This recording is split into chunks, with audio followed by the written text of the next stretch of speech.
بسم اللہ الرحمن الرحیم الحمد للہ وکفی وسلام علی عبادہ الذین اصطفی اما بعد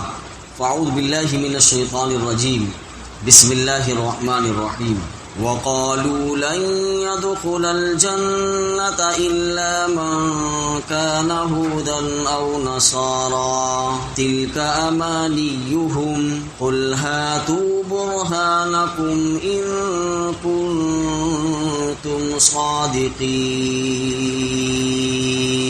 یہ سورہ بقرہ کی آیت نمبر 111 ہے۔ اللہ رب العزت ارشاد فرماتے ہیں، اللہ رب العزت کے ارشاد کا خلاصہ یہ ہے، اور یہی یعنی یہودی اور عیسائی کہتے ہیں کہ جنت میں سوائے یہودیوں یا عیسائیوں کے کوئی بھی ہرگز داخل نہیں ہوگا۔ یعنی یہودی کہتے ہیں کہ صرف یہودی ہی جنت میں جائیں گے، اور عیسائی کہتے ہیں کہ صرف عیسائی ہی جنت میں جائیں گے، مسلمان جنت میں نہیں جائیں گے۔ اللہ رب العزت فرماتے ہیں یہ محض ان کی آرزویں ہیں، آپ ان سے کہیے کہ اگر تم اپنے دعوے میں سچے ہو تو اپنی کوئی دلیل لے کر آؤ۔ قل ہاتوا برہانکم ان کنتم صادقین، کہ اگر تم اپنے اس دعوے میں سچے ہو کہ تم ہی نیک ہو اور تم ہی صرف جنت میں جاؤ گے تو اس پر کوئی دلیل لے کر آؤ۔ دیکھیے اس سے پہلی آیت میں جو بھی آیات گزری ہیں ان میں اللہ رب العزت نے یہود اور نصارہ کی شرارتوں اور سازشوں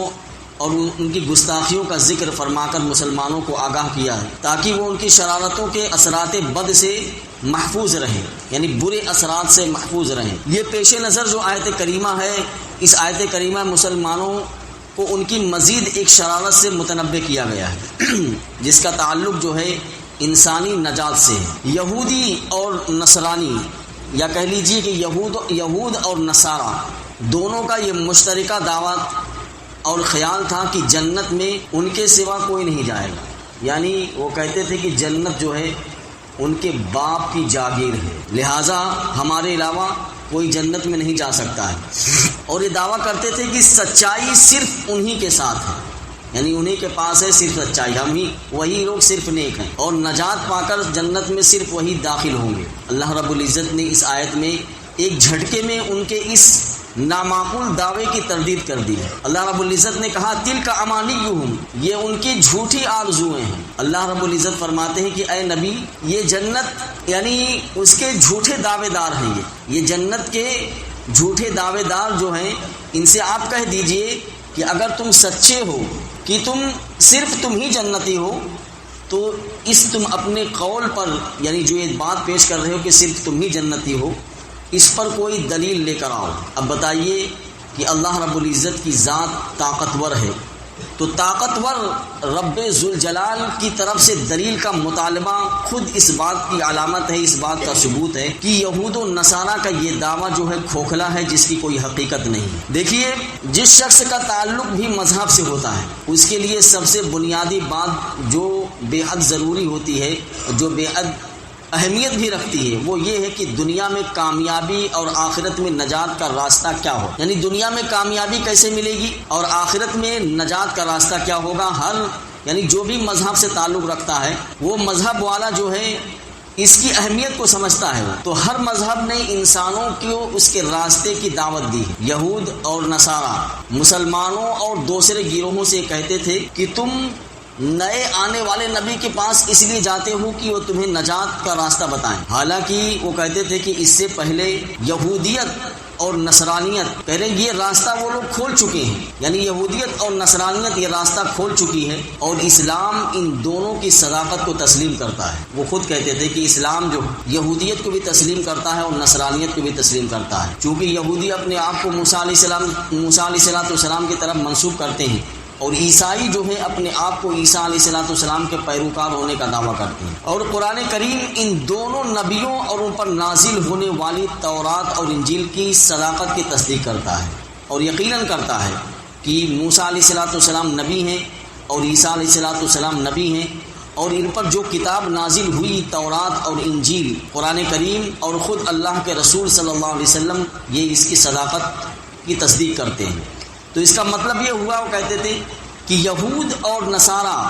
جس طرح اپنے نبیوں اور اپنی کتابوں کی صداقت کے علم بردار ہیں، اسی طرح نبی آخر الزماں یعنی محمد رسول اللہ صلی اللہ علیہ وسلم اور قرآن کریم ان کے اس دعوے کی تصدیق کرتے ہیں، تو کہتے تھے کہ اس سے خود بخود یہ بات واضح ہو گئی کہ نبیوں اور کتابوں کا اصل فریضہ یہ ہے کہ وہ دنیا کے سامنے راہ نجات واضح کریں، یعنی راہ نجات کیا ہے یہ اس کو بتائیں لوگوں کو۔ اور یہودیت اور عیسائیت یہ کام پہلے سے کرتے چلے آ رہے ہیں اور اسلام بھی اسے تسلیم کرتا ہے کہتے، تو پھر آخر ایک نئی نبوت اور ایک نئی کتاب کی کیا ضرورت؟ یہ تو بلا وجہ کہتے تھے کہ ایک فتنہ پیدا کرنے کی کوشش ہے، جبکہ اس کے بغیر ضرورت پوری ہو چکی ہے۔ تو یہ وہ بات ہے جو یہودی اور عیسائی مسلمانوں کے دلوں میں پیدا کر رہے تھے کہ تمہیں اگر نجات مطلوب ہے تو اس کے لیے تم یہودیت کا راستہ اختیار کرو، اگر تم نجات چاہتے ہو تو عیسائیت کا راستہ اختیار کرو، نجات پا جاؤ گے۔ کہتے تھے کہ اسلام کے چکر میں مت پڑو، اسلام کے چکر میں پڑھ کر بلا وجہ اپنے لیے مشکل پیدا کر رہے ہو تم لوگ، اور اپنے لیے بھی مشکل پیدا کر رہے ہو اور دوسروں کے لیے بھی مشکل پیدا کر رہے ہو۔ قرآن کریم نے اس کا جواب دیتے ہوئے سب سے پہلے ان کے مذہب کی حقیقت کو اجاگر کیا ہے کہ مذہب دنیا میں انسانی اصلاح کے لیے آتا ہے، یعنی کوئی بھی مذہب ہو، چاہے یہودیت ہو، چاہے نصرانیت ہو، اور چاہے اسلام ہو، وہ مذہب جو آتا ہے وہ انسانی اصلاح کے لیے آتا ہے، اور جس کے اندر جو ہے عقیدہ بھی ہے، اخلاق بھی ہے، معاشرت بھی ہے، معاملات بھی ہیں اور آداب، یعنی ہر چیز کی اصلاح کی جاتی ہے اس میں، اور پوری زندگی کو کہہ لیجئے کہ اس راستے پر ڈال دیا جاتا ہے جس سے اللہ راضی ہوتا ہے۔ تو یہ محض مذہب جو ہے یہ محض چند آرزوؤں یا خواہشوں کا مجموعہ نہیں ہوتا ہے کہ جو مطلب ہماری خواہش ہے یا جو ہماری تمنا ہے ہم مطلب اس پر عمل کریں، تو مذہب میں ایسا نہیں ہوتا، بلکہ مذہب جو ہے ایک ضابطۂ حیات اور دستور العمل ہوتا ہے جس کے مطابق فکری زندگی کی تعمیر ہوتی ہے، اور زندگی کا یہ کہہ لیجیے کہ پورا تانا بانا اسی کی ہدایت کے مطابق بنا جا سکتا ہے یا بنا جاتا ہے۔ انسان جو ہے آزادی سے اپنی خواہشات کے مطابق زندگی نہیں گزارتا، اس لیے جب ہم نے کلمہ پڑھ لیا لا الہ الا اللہ محمد رسول اللہ، تو پھر ہم نے کہہ لیجیے کہ ہم نے اپنے آپ کو سرنڈر کر دیا، اب ہماری مرضی نہیں چلے گی، ہماری خواہشات نہیں چلے گی، اور ہماری تمنا جو ہوگی وہ نہیں چلے گی، بلکہ کس کا حکم چلے گا؟ اب اسلام کا حکم چلے گا، اسلام جو کچھ کہے گا ہم اس کو مانیں گے۔ تو انسان آزادی سے اپنی خواہشات کے مطابق زندگی نہیں گزارتا، بلکہ اس کی زندگی ان اصولوں اور ان آداب کی پابندی میں گزرتی ہے جو مذہب پیش کرتا ہے۔ لیکن یہود و نصارہ نے اپنے مذہب کو چند خوبصورت تصورات، چند خواہشات اور چند رسم و رواج کا نام دے رکھا ہے۔ وہ یہ سمجھتے ہیں کہ ہم زندگی گزارنے کے لیے اللہ کی طرف سے کسی عطا کردہ جو ہے قانون کے پابند نہیں ہے، بلکہ ہم آزاد مخلوق، جو چاہیں ہم کریں، ہمیں کوئی پوچھنے والا نہیں ہے۔ آج بھی ان کا یہی عقیدہ ہے۔ ہماری نجات کے لیے وہ کہتے تھے کہ صرف یہ بات کافی ہے کہ ہم اپنا انتساب جو ہے یہودیت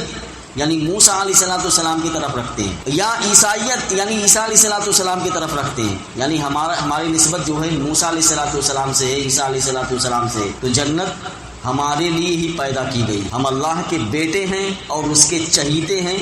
اور اس لیے آخرت میں ہمیں کسی قسم کی ناکامی اور خطرے کا کوئی ڈر نہیں ہے، یعنی ہمیں آخرت میں کوئی ناکامی نہیں ہوگی، ہمیں کوئی خطرہ نہیں ہے۔ اس طرح سے انہوں نے اپنے مذہب کو خوبصورت آرزوؤں کا نام دے کر مذہب کی آزادیوں سے اپنے آپ کو آزاد کر لیا۔ اللہ تعالیٰ فرماتا ہے تل کا امانی، یہ امانی اور یہ آرزوئیں، یہ خواہشات، یہ تمہارا مذہب ہے جس میں نہ تو کوئی فکری تطہیر کا سامان ہے اور نہ عملی پابندیوں کا۔ اس کے بعد ان سے سوال کیا جا رہا ہے کہ اگر تمہارے نزدیک یہ مذہب صرف خواہشات کا نام ہے کہ جس میں تمہیں کوئی عمل کیے بغیر جنت مل سکتی ہے، تو پھر یہ کوئی ایسی بات تو نہیں کہ جسے خود سے اختیار کر لیا جائے، یعنی جو تم یہ کہہ رہے ہو کہ کسی عمل کے بغیر جنت ہمیں مل جائے گی، تو یہ کوئی ایسی بات نہیں ہے جسے انسان خود سے کہہ لے یا خود سے اختیار کر لے اس کو۔ تو جنت کس کی ہے؟ جنت اللہ کی ہے، وہ محض چند خواہشات کے سہارے زندگی گزارنے والوں کو تو عطا نہیں کرے گا۔ اور اگر تم سمجھتے ہو کہ تم اپنے دعوے میں سچے ہو تو اللہ رب العزت کہتے ہیں قُلْ هَاتُوا بُرْهَانَكُمْ إِن كُنتُمْ صَادِقِينَ، تو اب اگر اپنے دعوے میں سچے ہو تو پھر تمہارے پاس جو اللہ کی کتابیں ہیں، یعنی تورات ہے، انجیل ہے، زبور ہے، تو جو اللہ کی کتابیں تمہارے پاس ہیں ان کتابوں میں سے کوئی دلیل پیش کرو جس سے یہ معلوم ہو سکے کہ نجات کے لیے صرف یہودی یا عیسائی ہونا کافی ہے، ایمان و عمل کی صعوبتیں اٹھانے کی کوئی ضرورت نہیں ہے۔ یہ بات بالکل واضح ہے کہ اس سوال کے جواب میں یہود اور نصارہ کو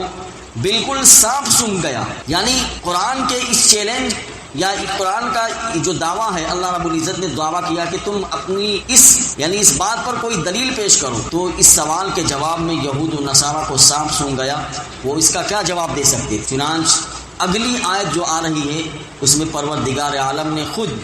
اس کا جواب ارشاد فرمایا ہے.